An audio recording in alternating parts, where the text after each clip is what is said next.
Hello guys, welcome to your YouTube channel. कैसे हैं आप लोग? आज जिस टॉपिक को हम डिस्कस करने जा रहे हैं वो एस्पिरेंट के जीवन का मेरे हिसाब से सबसे बड़ा एक तरह से डिलेमा कह लो, इशू कह लो, परेशानी कह लो, कुछ भी कह लीजिए, सबसे बड़ा ही है। क्या है कि सर करंट कहाँ से करें? जी। बहुत बार ये आता है कि करंट कैसे करे, करंट कहाँ से करे, बहुत सारी मैगजीन्स हैं। तो ये बिल्कुल ऐसा सवाल है ना कि जिसको जो चीज़ सूट करता है आप बिल्कुल करो उसे, उसको उसी तरीके से करो। बहुत सारी मैगज़ीन्स हम सबको पता है मार्केट में जो सब अवेलेबल है, तो आप यूज़ कर सकते हो। अभी मेरे अक्रॉस मैं चीज़ें नेविगेट कर रहा था, ढूँढ रहा था, तो फिर मेरे समक्ष एक मैगज़ीन आया। अपना एक सर है, अंडरस्टैंड यूपीएससी करके एक यूट्यूब चैनल है, सत्यम जैन सर का। तो आई मतलब कुछ लोग हम में से जानते होंगे इन्हें, और जो नहीं जानते आप बिल्कुल इनके चैनल को विज़िट करें और देखें, इनके कंटेंट को वॉच करें। तो सर के काफ़ी कंटेंट को मैंने पर्सनली खुद देखा है, और सर ने मतलब एक करंट अफेयर की अपनी जो इनकी ऐप है जो इनका, तो ऐप का क्या नाम है, अंडरस्टैंड एग्जाम करके है। एंड्रॉइड वालों, ये अंडरस्टैंड एग्जाम है, और अकॉर्डिंगली मतलब आईओएस वगैरह सब पे इनका सर का ऐप अवेलेबल है। तो इस पे सर अपना एक मंथली मैगजीन डालते हैं। तो वो मंथली मैगजीन अंडरस्टैंड यूपीएससी के नाम से ही आता है। अभी अभी मैं आपको दिखाऊंगा कैसे मंथली मैगजीन। तो मेरे को ये आइडिया थोड़ा यूनिक लगा, थोड़ा मतलब एक जो काफी दिनों से वो मोनोटोनस सा चल रहा था कि एक ही तरीके से करंट पढ़ने का जो आदत हो गया था, तो थोड़ा सा चेंज लगा। तो मेरे को लगा कि ठीक है, मैं वीडियो बनाकर आप लोगों को बताता हूँ कि मेरे को क्यों ये पसंद आया। तो ऐसा अगर आप लोगों को भी पसंद आता है तो बिल्कुल आप लोग गो एंड चेकआउट। तो ये सबसे पहले करंट क्यों, करंट अफेयर का क्या वेटेज है सर, ये सबसे बड़ा मुद्दा आता है, करंट अफेयर क्यों।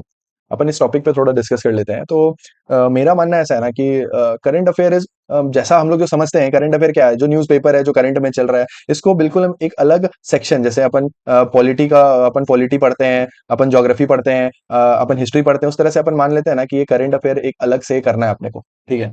पर मेरा मानना ये है कि ये बिल्कुल एक फॉल्स आइडिया है। ठीक है।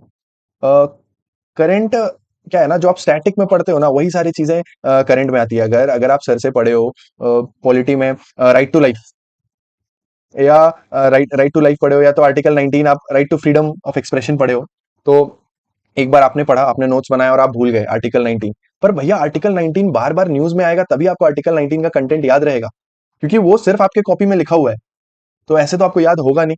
बट जब आप न्यूज़ पढ़ते हो कि किसी एक मूवी को बैन कर दिया गया है, किसी एक मूवी को बैन करा गया है, हमारे न्यूज़ में अगर कुछ आता है तो फिर उसमें हम पढ़ते हैं कि अच्छा ये आर्टिकल 9 का हनन किया जा रहा है, या फिर अलग-अलग एस्पेक्ट्स जिसमें आर्टिकल 19 आता है। तो हम इससे ये समझते हैं कि जो अपना करंट है ना, करंट को मेरा ऐसा रहता है कि what is current affairs for me. मेरे को, मेरे हिसाब से, अगर मेरा डेफिनेशन आप जानोगे तो मेरे हिसाब से current affair is static in action. Static in action, static जो कि एक्शन मोड में है। सारी जो चीज आप स्टैटिक में पढ़े हो वो आपको मार्केट में भी दिख रहा है होते हुए, चलते हुए। तो बेसिकली उसी को अगर हम अध्ययन करते हैं, उसी को हम करंट अफेयर कहते हैं। तो करंट अफेयर अब पढ़ने की क्या स्ट्रेटजीज है, अगर हम उस पर बात कर लें। सबसे पहले करंट अफेयर होता क्यों है, वो होता क्या है, पहले हमने वो देखा। अब किस तरह से करंट अफेयर को पढ़ना है, तो चलिए अपन थोड़ा वो देख लेते हैं। दो चीजें होती हैं मतलब करंट अफेयर की। एक तो सबसे पहले जो बच्चे आजकल कर रहे हैं, ईयरली देखते हैं सर। बच्चे लास्ट में ईयरली करते हैं, कुछ मंथली करते हैं, कुछ डेली करते हैं। तो अगर मैं इन सब टॉपिक पर अगर कुछ बता पाऊँ आपको, तो मेरे हिसाब से ये जो अपना डेली का अफेयर रहता है ना, डेली वाला, तो डेली अगर आप डेली किसी चीज को बिल्टअप करते जाओगे तो तभी वो जाकर पाइल अप होगा, और आपको एंड में आप एग्जाम में उसे प्रोड्यूस कर पाओगे अपने कॉपी पे। ठीक है। तो आप डेली भी कहीं से फॉलो कर सकते हो, और मंथली मंथली मैगजीन्स निकलते हैं, आप मंथली मैगजीन्स को भी पढ़ते रहें, उसमें से नोट्स बनाएं, और जो एग्जाम से पहले आप उसी चीज को रिवाइज करें। क्योंकि जो ईयरली मैगजीन आता है ना, ईयरली मैगजीन नो डाउट वो बहुत यूजफुल होता है, पर वो किन के लिए होता है, जो किसी कारण से नवंबर में शुरू करा, उन्होंने अक्टूबर में शुरू करा, और किसी कारण से या फिर लेट दिसंबर जनवरी में शुरू करा, और बहुत सारा करंट अफेयर उनका रह गया, तो एक साथ वो कंपाइलेशन होता है। उसे हम क्या कहते हैं, ईयरली कंपाइलेशन। कंपाइलेशन मतलब एवरीथिंग हैज बीन कंपाइल्ड। ठीक है। तो जो डेली वाला है वो हर दिन तिनका तिनका तैयार करता है, वही ईयरली वाला एक साथ कंपाइल करके आपको मिल जाता है। तो जो अगर डेली करंट अफेयर कर रहा है या मंथली करंट अफेयर कर रहा है, तो ये जो ईयरली कंपाइलेशन है ना भैया, आपके पास पहले से रहता है। और अगर मंथ ईयर के एंड में प्रीलिम से पहले आप ये भी कर सकते हो कि ठीक है, जो सब कुछ नया कर, जैसे बहुत लोग ये अगर आप पीटी यूज कर रहे हो, कोई इशू नहीं, आप पीटी यूज कर रहे हो ईयरली, तो देख लो, मतलब पीटी मार्केट में है, दृष्टि का है, किसी भी चैनल का अगर आप मार्केट में चल रहा है, आप देख लो उसका कंटेंट को ओवरव्यू कर लो कि हाँ मेरे मंथली वाले से, मेरे डेली वाले से ये सारे टॉपिक छूटे तो नहीं, और जो छूटा आप कवर कर सकते हो जी। तो ये सबसे पहला चीज ये होता है। तो daily current affair, monthly current affair, yearly का मैंने बता दिया। तो अब जब अपन मंथली करते हैं ना, तो मंथली जो इतने दिन से चलता आ रहा है, तो मेरे हिसाब से ऐसा लग रहा था कि बहुत ज्यादा मोनोटोनस हो गया था मार्केट में, एक ही आप तरीके से पढ़े जा रहे हो। तो ये सर ने जो अंडरस्टैंड यूपीएससी चैनल, जो सत्यम सर ने ये जो अपना मंथली मैगजीन लाया ना, तो मेरे हिसाब से वो एक तरह से उस मोनोटोनस शेड्यूल को तोड़ता है। तो चलिए हम देखते हैं मैगजीन, पहले हम देख लेते हैं, फिर उसके ऊपर आगे बात करेंगे। तो जैसे अपन ये पकड़ते हैं, हाँ जैसे ये देखते हैं, ठीक है। अब ये अपने पास करंट अफेयर, तो सर का ये देख लो आप, ये पहला पेज है, करंट अफेयर जून 2024, सर का ये चैनल का नाम अंडरस्टैंड यूपीएससी। और ये कोट ऑफ द मंथ है, हम इसे पढ़ेंगे अभी। और ऐसे करके सर ने पॉलिटी, इंटरनेशनल रिलेशन, जो हर मैगजीन में आपको security, Indian economy, science and tech वगैरह मिल जाएगा ऐसे। पर इसमें अब खूबसूरती क्या है, सबसे पहली खूबसूरती जो मैंने नोटिस की, कि सर ने सिलेबस वाइज कंटेंट को सेग्रीगेट करा है। ये हमारा सबसे बड़ा इश्यू होता है सर, हम नोट्स तैयार तो कर लेते हैं जी, तैयार तो कर लेते हैं, पर सर उस तरीके से तैयार नहीं कर पाते कि मतलब एक जगह, मतलब जीएस वाइज बट जाए। तो सर ने टॉपिक वाइज भी बांटा, और जीएस वाइज जो सिलेबस है उस तरीके से भी बांट के आपको दिया है, कि जब आप प्रीलिम्स के लिए रिवाइज कर रहे होगे या फिर मेंस के लिए भी पढ़ रहे होगे, क्योंकि मेंस में आपको थीमेटिक प्रिपरेशन करना रहता है। तो ये जो थीमेटिक प्रिपरेशन आप जब करोगे ना, तो उसके लिए बढ़िया है, उसके लिए ये चीज बढ़िया रहेगा, जब ये थीमेटिक प्रिपरेशन के लिए, कि जब आप करंट अफेयर रिवाइज कर रहे होगे, तो ठीक है, इस टॉपिक से क्या क्या करंट में था, आप इजीली इसको रिवाइज कर सकते हो। तो पहला चीज ये मुझे अच्छा लगा। ठीक है, दूसरा, अगर हम इसको और मतलब अच्छे तरीके से नेविगेट करते हैं, तो ये आपको, ये अगर आप किसी टॉपिक को चलिए खोल कर देखते हैं, ये जो पहला टॉपिक है पॉलिटी एंड गवर्न, पहले तो ये सर ये भी डालते हैं कि पीवाईक्यू बेस्ड, पीवाईक्यू में कितनी कौन किस किस साल में क्वेश्चंस आए थे, जैसे फंडामेंटल राइट से इन सालों में क्वेश्चन आए थे, Indian film and its expression 2014 mains में ये क्वेश्चन आया हुआ है,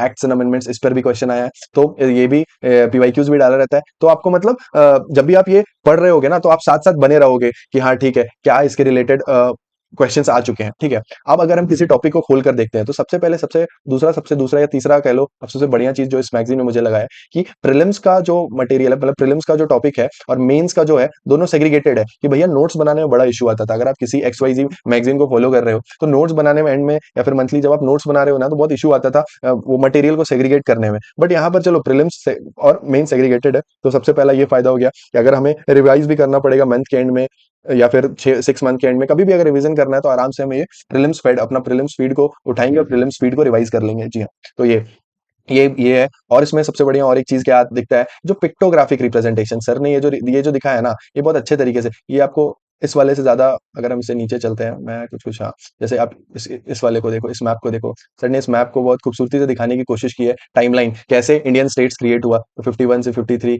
ये सारी चीजें, और ऐसे कैसे करके मतलब, और एक state of world press freedom, ये सारी चीजें ये हो गई।